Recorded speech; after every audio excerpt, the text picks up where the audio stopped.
드디어 18절까지 읽었습니다. 근데 오늘 끝은 아닙니다. 조금 더 가야 될 복잡한 말씀이 있습니다. 우리가 지금 걸어온 걸음을 조금만 리캡을 좀 해봤으면 좋겠는데요.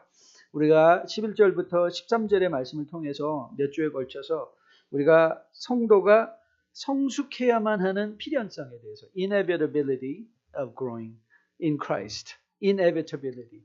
그러니까 우리에게 주어진 하나님의 생명은 우리로 하여금 성장하고 성숙하게 한다. 그래서 청년의 때 우리가 가장 오해하지 말아야 될 것은 뭐냐면 우리가 첫 해의 경험을 반복하는데 그게 성장인 줄 아는 거예요. Longevity doesn't mean maturity.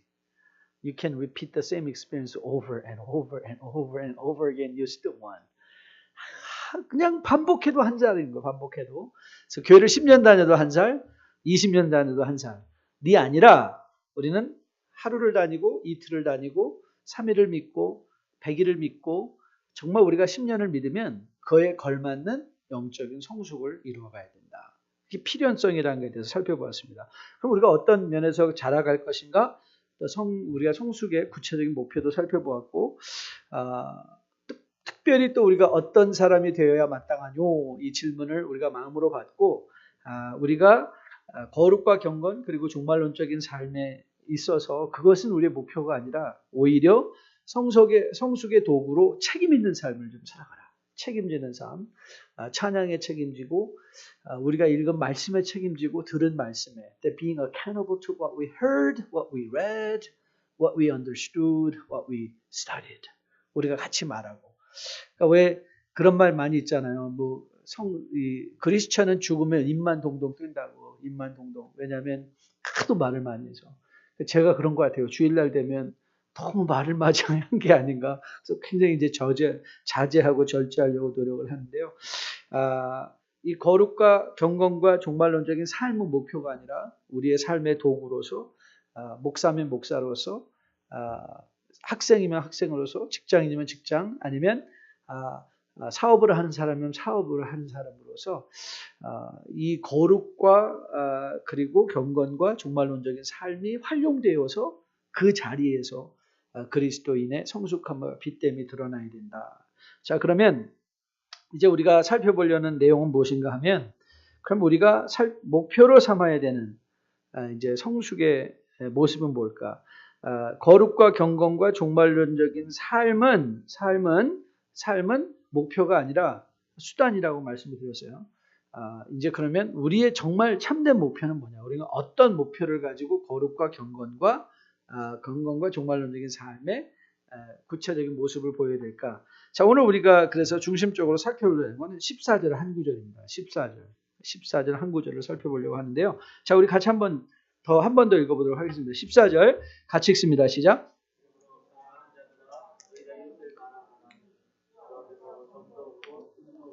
평강 가운데 나타나기를 힘쓰라.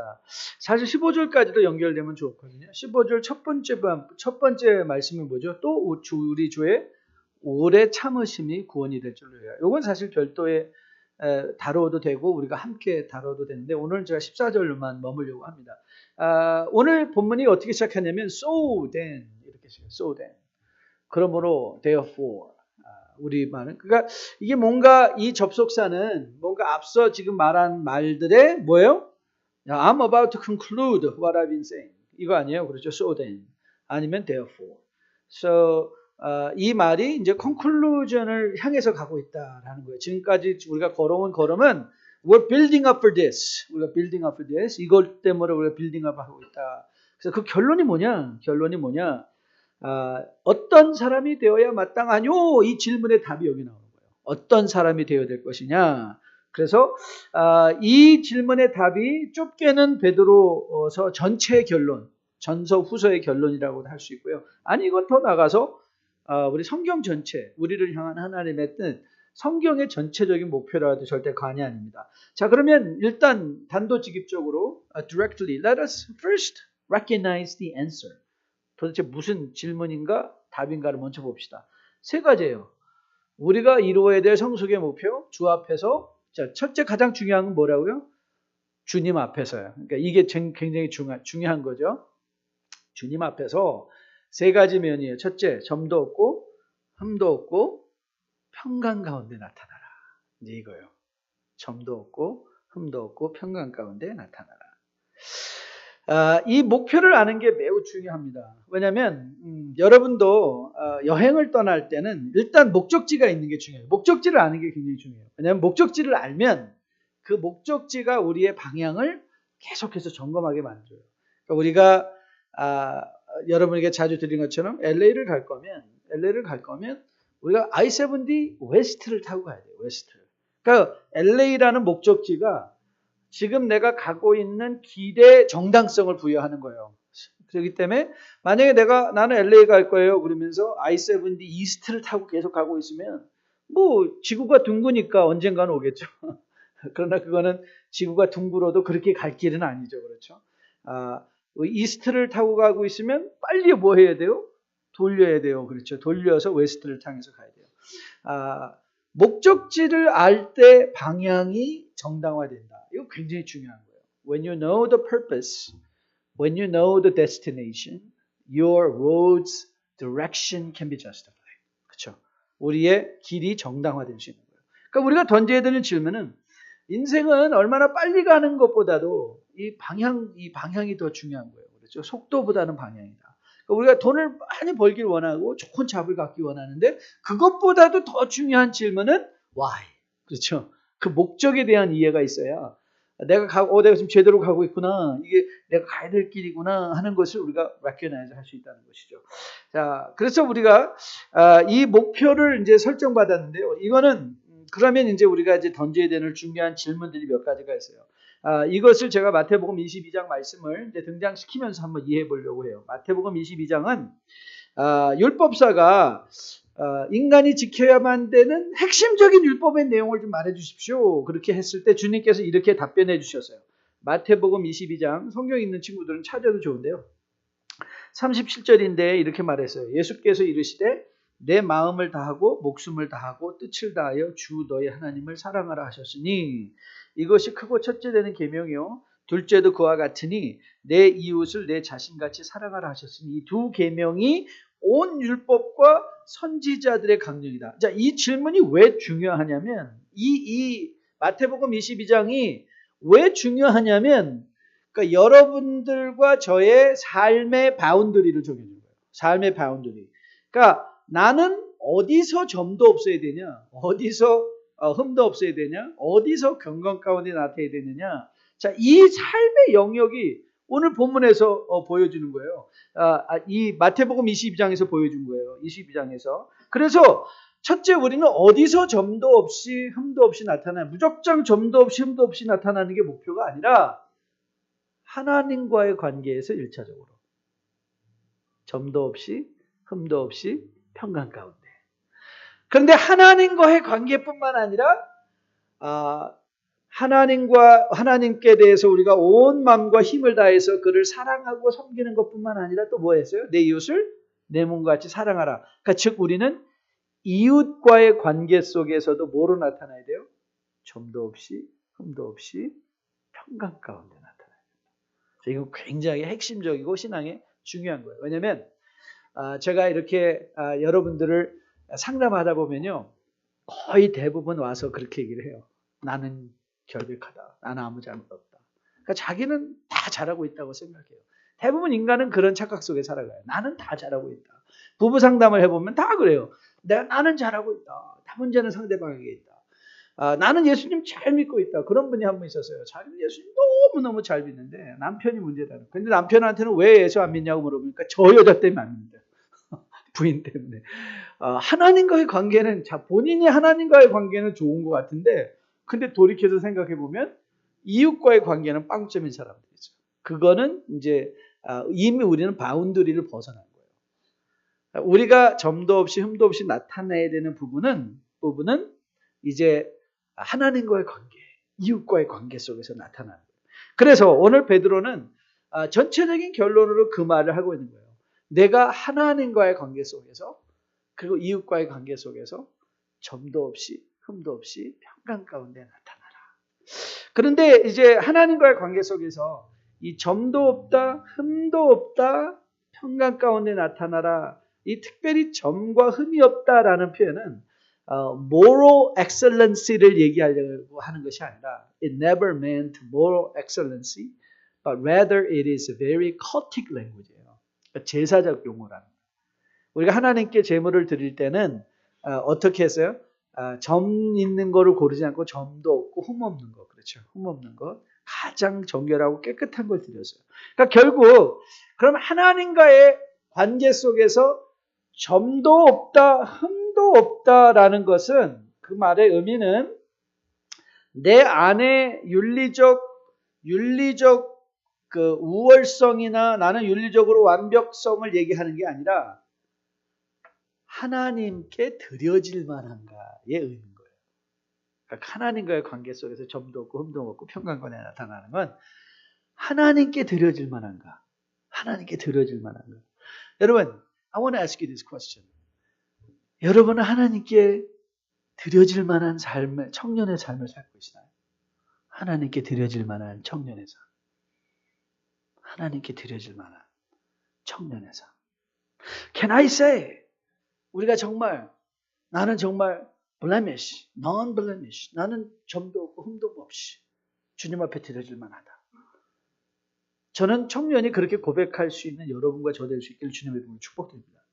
그런데 여러분, 이 말씀을 우리가 온전히 이해하기 위해서는 베드로의 전제를 우리가 이해할 필요가 있어요. 전제. 그게 뭐냐면 베드로전서 2장 9절에서 베드로는 우리의 정체성에 대해서 얘기를 해줬어요. 성경 가지신 분은 베드로 전서는 바로 앞에 있는 거니까 후서 앞에 있는 게 전서겠죠.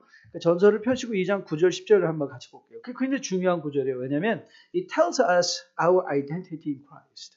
그리스도 안에서 우리가 누구인가, 우리의 정체성을 얘기해 주는데요. 한번 여러분 잘 아시는 구절일 거예요. 자, 베드로전서 2장 9절 10절 찾았으면 하면 같이 읽습니다. 시작. 그러나 너희는 택하신 족속이요 왕같은 제사장들이요 거룩한 나라요 그의 소유가 된 백성이니 이는 너희를 어두운 데서 불러내어 그의 기이한 빛에 들어가게 하시니 아름다운 덕을 선포하게 하려 하심이라. 너희가 전에는 백성이 아니더니 이제는 하나님의 백성이요 전에는 긍휼을 얻지 못하더니 이제는 긍휼을 얻을 수도 있는 자다. 얻을지도 모른다. 얻을 것 같다가 아니라 뭐예요? 긍휼을 이미 얻은 자예요. 얻은 자. 얻은 자. 즉 이 말씀이 우리에게 제시하는 것은 베드로 사도는 before he demands our responsibility to God, 우리에게 책임을 먼저 묻기 전에 he tells us privilege in Christ. 특권을 먼저 얘기해 주세요. 너는 하나님의 백성이다. 그러니까 우리가 하나님의 백성이 되기 위해서 점도 없이 흠도 없이 나타나는 게 아니라 뭐 때문에? 하나님의 백성이 이미 되었기 때문에. 이게 굉장히 중요한 구분이에요. 하나님은 우리가 할 수 없는 일을 요구하시는 분이 아니세요. God never demands things that you cannot do. But He always asks what we can do. 그게 뭐예요? 우리는 성경은 그래서 뭘 전제로 하는 거예요? 너희가 이미 왕같은 제사장들이요. 너희가 이미 거룩한 나라들이요. 너희가 이미 그의 소유된 백성들이니까 점도 없이 흠도 없이 평강 가운데 나타나라. 저는 우리 뉴라이프 청년들이 이 주님의 음성을 꼭 마음에 들을 수 있기를 주님의 이름으로 축복드립니다. 그래서 이 하나님과의 관계에서 점도 없이 흠도 없이 세워지는 것은 이제 it's a matter of attempt. 이건 너무 재밌지 않아요? 도전되지 않습니까? It's a matter of trying. Have you tried? 이거예요. Have you tried? 청년들이요. 시도해 보셨습니까? 우리가 그러잖아요. 맨날 앉아서 얘기만 하는 사람들이 있는데 너 해봤어? 가봤어? 먹어봤어? 네 눈으로 봤어? 이 직접적인 이 direct experience. 그걸 이제 요청하는 거예요. 해봐라. 저는 이 성경의 도전을 저는 이거 받고 도전을 엄청 받았거든요. 그래서 여러분도 이 도전을 받을 수 있기를 주님의 이름으로 축복드립니다. 아울러 이 성도의 성숙은 그런데요. 이 점도 없이 흠도 없이 평강 가운데 나타난 이 하나님과의 관계는 굉장히 invisible해요. 가시적으로 드러나잖아요. 그래서 굉장히 착각하기가 쉬워요. 착각. 나는 하나님과의 관계는 I have no problem with God. 그런데 친구들과 이 직장에서는 그냥 좌충우돌이에요. 좌충우돌. 제가 이제는 얼마 있으면 이제 아버지 학교 강의를 하러 가는데요. 여러분도 한번 기회가 있으면 미리 읽어보는 거 굉장히 좋아요. 여러분들이 직장 잡기 전에 커리어를 셋업하기 전에 꼭 읽어볼 만한 책 중에 하나가 뭐냐면 스티븐 폴터의 Father Factor예요. Father Factor. 그러니까 Father Factor라는 책이 굉장히 여자들은 Mother Factor 읽어도 돼요. He wrote both books. 아주 클레버하죠. 이 Father Factor의 그 bottom line의 프레미스는 뭐냐? 그 책은 뭐냐면 우리가 맺고 있는 대인관계의 90%는 내가 아버지와의 맺고 있는 관계에서 나타난다. 그 관계의 영향이라는 거예요. 그래서 바스랑 특별하게 어느 한 직장에서 오래 일하지 못하고 사람들과 이런 원활한 관계를 누리지 못하는 그런 관계적 결함이 있는 사람들의 그 내면을 파고 들어가면 거의 대부분이 자기 육신의 아버지와의 관계에 문제가 있는 경우가 참 많이 돼요. 그래서 그 사람들은요, 아무리 이 비주얼하게 드러난 것들을 아무리 고쳐도요, 그 마음의 문제가 고쳐지기, 치유되기 전에는 문제가 해결이 안 되는 거예요. 그래서 그 Father Factor는 우리로 하여금 모든 휴먼 릴레이션십의 가장 기본이 되는 아버지와의 관계로 돌아오게 하는데요. 마찬가지예요. 우리가 하나님과의 관계는요, 인비지블 하기 때문에 얼마든지 페이크할 수 있어요. 놀랍죠? 하나님과의 관계를 페이크할 수 있다니까. You can act blameless. You can act in peace. 그런데 인비지블한 거는 반드시 비지블하게 나타나게 돼 있어요. 그게 뭐예요? 휴먼 릴레이션십이에요. 이웃과의 관계에서. 나는 하나님과 관계 좋은데 좌충우돌. 직장 생활이나 이 세상 속에서 관계가 무난하지 않다면 그걸 돌아보라는 거예요. 이웃과의 관계 속에서 과연 나는 합당한 점도 없이 흠도 없이 드려지고 있는가? 그런데 그럼 what does that mean? 내가 이웃과의 관계 속에서 평강 가운데 점도 없이 흠도 없이 드려지고 있다는 게 뭔가? 그게 우리가 아까 보았던 베드로전서 2장 9절에 하나님이 우리를 그런 백성 삼으신 것은 너희로 하여금 하나님의 기이한 덕을 뭐한다? 선포하게 하신다. 저는 옛날 성경 번역이 더 좋아요. 하나님의 기이한 덕을 선전한다. 선전.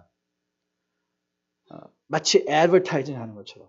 그러니까 여러분들이 이웃과의 관계 속에서 여러분의 점없음과 흠없음과 평강 가운데 나타나는 것으로 말미암아 뭐가 드러나야 되는가 하면 하나님이 자랑되어지는 거. 하나님이 선포되어지는 거. 하나님이 선전되어지는 거. 저는 이웃과의 관계 속에서 여러분의 삶을 통해서 you surprise them. 이 여러분의 친구들을 서프라이즈 하는데 you surprise them. 제가? 하나님을? 이런 칭찬받는 우리 뉴라이프의 청년들 될 수 있기를 주님의 이름으로 축복드립니다. 그러면 우리는 어떻게 이 자리에 들어가는가? 여러분에게 이미 말씀드렸죠. 하나님께서 우리에게 디맨드 하시는 것은 프리빌리지 다음이라고 그랬어요. 그렇죠? 디맨드를 먼저 주시고 프리빌리지를 말씀하신 것이 아니라 He already pronounced we are people of God. 우리는 하나님의 백성이고 하나님의 자녀인 걸 미리 선포해 주시고 그 다음에 뭐라고 말하는가 하면 make every effort. 힘써 행하라는 거예요. 자, 다시 한번 이제 구절을 우리가 좀 깊이 살펴보려고 하는데요. 자, 14절 말씀을 보면 이 하나님의 말씀 가운데서 우리가 주의 깊게 살펴봐야 되는 것이 뭐냐면 이 평강 가운데 나타나기를 뭐하라? 힘쓰라라는 말씀이에요. 이 힘쓰다라는 말씀을 여러분들이 동그라미를 치고 배워야 되는데 왜냐하면 그 말씀의 의미가 오늘 아주 하이라이트 잘 해주셨네요. Make every effort. 그러니까는 성경은 뭘 요구하고 있는 거죠? That we give a try. 우리가 시도할 것으로. 왜냐하면 성경 우리의 문제는 우리는 이미 하나님의 자녀가 되었기 때문에 이 점도 없이 흠도 없이 하나님과의 관계 속에서 드림의 삶과 이웃들과의 관계 속에서 하나님이 선전되어지고 선포되어지는 평강의 삶을 사는 것은 오늘 베드로는 시도의 문제라는 거예요. 그러니까 저는 여러분에게 이렇게 도전해보고 싶어요. Have you tried? 점도 없이 흠도 없이 주님 앞에 나타나면서 Have you tried? 제가 지난번에 풋볼 간증드렸죠. 예수 체험 먹고 제일 힘든 건 뭐였었냐면 풋볼 때문에 예배 시간에 늦는 거였었어요. 그래서 친구의 도움을 부탁드렸더니 저는 정말 저도 모르게 그런 시도를 굉장히 많이 했던 것 같아요. 저는 저를 굉장히 애널라이즈를 잘해요. 저는 제 자신을 애널라이즈하고 그다음에 I'm lacking in this. 그러면 저는 그거에 대해서 굉장히 힘을 써요. 제 자신의 약점이 발견되어졌다라고 생각이 되면 어떻게 하면 저는 I always care about how do I remedy my weakness. 내가 약점을 어떻게 극복할 수 있나를 많이 하거든요. 근데 제가 예수 믿고 풋볼의 문제도 있었지만 또 하나 문제는 교회 와서 문제였었어요. 처음에 예수님을 영접하고 예수님을 믿고 교회에 왔는데 이상하게 지금 그런 형제 친구들이 그래서 제가 그런 분들 보면 너무 지나치게 혼 안 내고 아무 말도 안 해요. 왜냐면 설교만 시작되면 좋은 친구도 있어요. 근데 제가 그랬어요. 이야 이거 참 희한해요. 그 전까지 광고 시간까지 쌩쌩했는데 성경만 딱 피고 목사님이 설교를 시작하면 그냥 졸린 거예요. 그럼 물론 우리도 이럴 수 있어요. 이거 뭐 목사님이 되게 설교도 못하네. 근데 나중에 저는 깨달았어요. 그게 아니라는 거예요. 어느 순간에 이런 생각이 드는 거예요.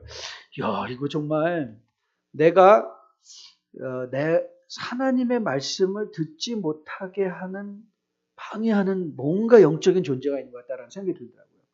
There are spiritual beings making every effort. 여러분만 every effort 힘써 행하는 게 아니라요. 지금 이 덴버에 저는 I believe all the spiritual forces they are radar focusing on you. 어떻게 하면 이 사람들이 하나님의 말씀 듣는 거에서 이 distraction이잖아요. 그러니까 어떻게 하면 청년들이 그걸 모르는 게 너무 저는 안타까워요. That they do not understand that they are under spiritual attack. 영적으로 여러분들의 심령이 얼마나 공격을 받고 있는지를 몰라요. 그래서 흔히 나는 오늘 나 지난 어제 너무 피곤했어. 여러분 교회를 늦는 것도 아니면 설교할 때 졸린 거죠. 제가 그걸 깨닫고 나서 제가 항상 설교할 때 준비하던 게 있어요. 그때 이 파일럿 샤프펜이 있어요. 샤프펜. 저는 이제 공대생이니까 항상 연필을 써야 되니까 그 샤프펜을 항상 가지고요. 설교 들을 때 노트만 하는 게 아니라 졸리기 시작하면 제가 여기를 막 찌르기 시작했어요. 찌르는. That was me making effort. Every effort. 그 다음에 제가 실천한 건 뭐냐? I want to sit front. 그건 그때부터 제가 예배 드릴 때 항상 앞에 앉았어요. 왜냐면 앞에 앉아서 졸면 창피하잖아요. 뒤에서 다 보고 있는데 앞에 앉아가지고 퍽퍽 졸면 어떡하나. 그래서 맨 앞에 앉아가지고 졸지도 못하고 눈을 부릅뜨고 비벼가고 찍어가면서 근데 저는 그게 저도 몰랐는데 나중에 보니까요. 그게 너무 잘한 거예요. 청년 여러분, do you have a plan? 여러분 플랜 있으세요? 여러분의 예배를 방해하는 영적 존재에 대해서 여러분들의 약점을 깨닫고 그 약점을 이겨내기 위해서 have you ever made specific plans and carried out? 해보신 적 있나요? 나는 친구들과 혼자 만나면 이런 면에서 성적인 유혹을 받아.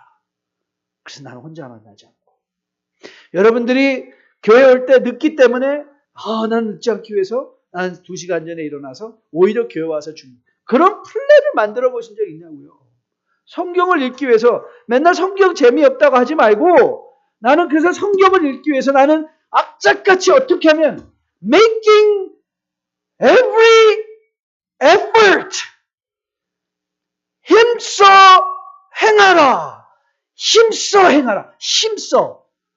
계획을 세우고 준비하고 내 약점을 애널라이즈하고 그 약점을 어떻게 하면 극복할 도움이 필요하면 Friend, I need your help. 여러분 그게 오이코스 아니에요? 오이코스의 멤버들이 뭐 하는 거예요? 내가 교회 제시가 오는 거 너무 힘들다. 나 좀 도와줘. Help me. 나 예배 드릴 때마다 나 혼자 앉아 있으면 난 딴 생각하고 존다. 네가 와서 내가 딴 생각할 때 찔러줘. 칼로 말고. 여러분 그게 공동체 생활이에요. 괜히 모여서 밥 한번 걸쩍지근하게 먹고 가는 게 그게 공동체가 아니라 자기 약점을 내놓고 난 이렇게 요즘 이런 면에서 점도 없이 흠도 없이 나타나야 되는데 내게 이런 성적인 유혹이 있어. 내게 이런 시간적 유혹이 있어. 난 이렇게 시간의 디스플레인이 안 돼. 나는 이렇게 말씀을 들을 때마다 줘라. 그래서 제가 또 하나 여러분 저는 항상 이 생각을 해요. Right posture brings right mind. 그래서 여러분 저는 항상 이게 꼿꼿이 앉는 걸 훈련을 많이 하려고 해요. 특히 예배 드릴 때 꼿꼿이 앉는 거. 이러고 있으면요. 그러면 그런 사람한테 완전히 사단 공격해요. 그런데 제대로 앉아서 포커싱을 하고 예배의 찬양에 올인을 하고 그때 들을 때마다 주님 앞에 온전하게 서기를 정말 간구하고 사모하는 마음으로 우리가 서 있으면 하나님께서 우리가 그런 힘써 행하는 우리들을 내버려 두지 아니하시고 점도 없이 흠도 없이 서는 날까지 우리를 세워주실 것으로 믿습니다. 이 힘써 행하는 일에는요. 주위의 도움이 많이 필요합니다. 저는 여러분이 오늘 오이코스 나눔 속에서 어떻게 하면 점도 없이 흠도 없이 내가 서야 되는데 그거를 방해하는 요소들이 뭔가를 함께 우리 리더들과 나누고 친구들에게 동역자들에게 도움을 요청하며 그것을 기꺼이 함께 도움에 동참해서 우리가 정말 주님과의 관계 속에서 점도 없이 흠도 없이 설 수 있는 여러분과 저로 세워줄 수 있는 여러분과 저 우리 모두 될 수 있기를 주님의 이름으로 축복드립니다. 여러분 우리는요 절대평가를 받습니다. 하나님과의 관계 속에서의 절대평가예요.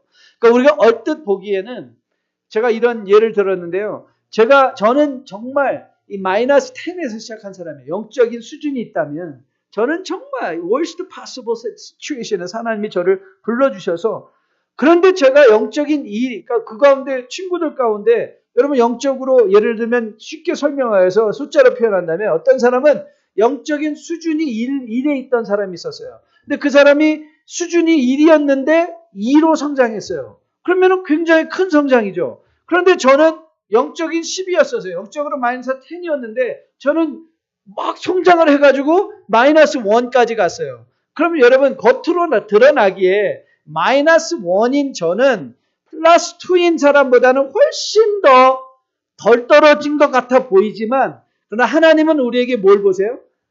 우리가 어디로부터 왔는가를 보시잖아요. 하나님은 그 과정을